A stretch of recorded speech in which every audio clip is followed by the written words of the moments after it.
మర్చిపోయారంట. దేవుడు వారి జీవితంలో జరిగించిన కార్యాలన్నీ మర్చిపోయి విగ్రహాలకు మొక్కడం మొదలు పెట్టారంట. విగ్రహాలే మా దేవుళ్ళని పూజించడం మొదలు పెట్టారంట.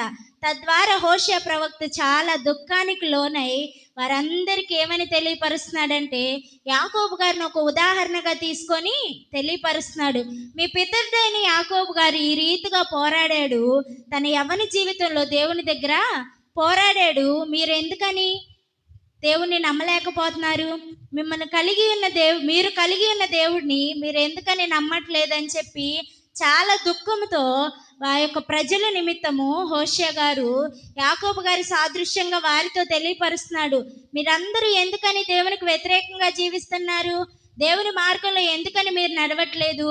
మీ పితరుడైన యాకోబు సంగతి ఒక నిమిత్తము దేవుని సన్నిధిలో పోరాడాడు, తద్వారా గొప్ప ఆశీర్వాదాన్ని పొందుకున్నాడా లేదమ్మా? పొందుకున్నాడా లేదా? ఈ రోజున బైబిల్ గ్రంథంలో దేవుడు ఈ వాక్యాన్ని మనకి ఎందుకు తెలియపరుస్తున్నాడంటే, మనం కూడా దేవుడు మన జీవితంలో చేసిన మేలులు మర్చిపోతున్నామేమో, ఆయన మన జీవితంలో చేసిన కార్యాల్ని మర్చిపోతున్నామేమో, ఆయన మనకు అన్నీ ఇచ్చిన తర్వాత దేవుణ్ణి విడిచి వెళ్ళిపోతున్నామేమో. అందుకని దేవుడు ఈ రాత్రికాల సమయంలో మనల్ని మనం పరిశీలన చేసుకోమని వాక్యం ద్వారా దేవుడు మనతో మాట్లాడుతున్నాడు. ఏమని? మీరందరూ ఎందుకు ఇలా ఉంటున్నారు? మీ పితరుడైన యాకోబు ఏ రీతిగా పోరాడాడో ఒకసారి మీరు జ్ఞాపకం చేసుకోండి.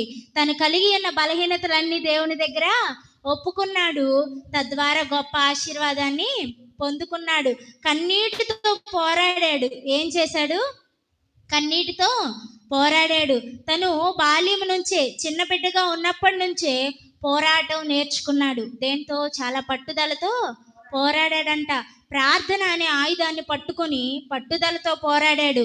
ఈనాడు చిన్న సమస్య వస్తే మీరు ఎందుకని వేరే వైపు తిరిగిపోతున్నారు? వేరే మార్గంలో ఎందుకని వెళ్ళిపోతున్నారు అని చెప్పి రాత్రికాల సమయంలో హోషేయ భక్తుడు ఆనాడు ఇశ్రాయేలీయులతో ఎలా అయితే తెలియపరిచాడో, ఈనాడు ఈ రాత్రికాల సమయంలో దేవుని బిడ్డలైన మనతో తెలియపరుస్తున్నాడు.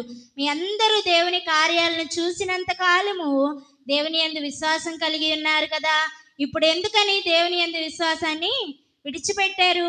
ప్రార్థన అనే ఆయుధంతో పట్టుదలగా ఎందుకని ప్రార్థన చేయలేకపోతున్నారు? ఎందుకని దేవుని సన్నిధిలో పెనుగులాడలేకపోతున్నారు? ఎందుకని యాకోబు వలె దేవునితో పోరాడలేకపోతున్నారు? మిమ్మల్ని మీరు ఒక్కసారి పరిశీలన చేసుకోమని దేవుడి రాత్రికాల సమయంలో ఈ యొక్క హోషేయ గ్రంథం ద్వారా దేవుడు మనతో మాట్లాడుతున్నాడు. యాకోబు గారి జీవితం ద్వారా దేవుడు మనతో మాట్లాడుతున్నాడు. ఏమని?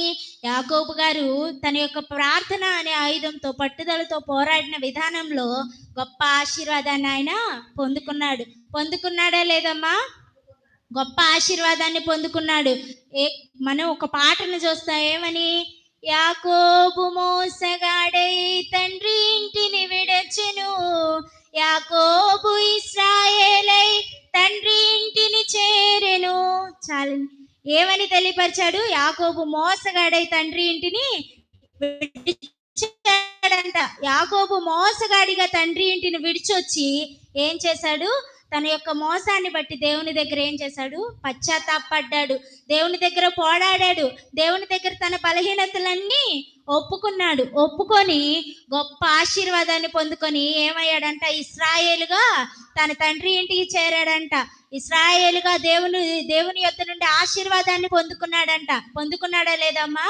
ఈ రోజున నీవు నేను మనకు కలిగి ఉన్న స్థితిలో దేవుని యొద్ద పోరాడగలిగితే మన సమస్యల నుంచి దేవుడు విడిపించి ఆనాడు యాకోబుని ఏ రీతిగా దేవుడు ఆశీర్వదించాడో మనల్ని కూడా దేవుడు ఆ రీతిగా ఆశీర్వదిస్తాడని రాత్రికాల సమయంలో యాకోబు గారి జీవితం నుంచి దేవుడు మనకి తెలియపరుస్తున్నాడు.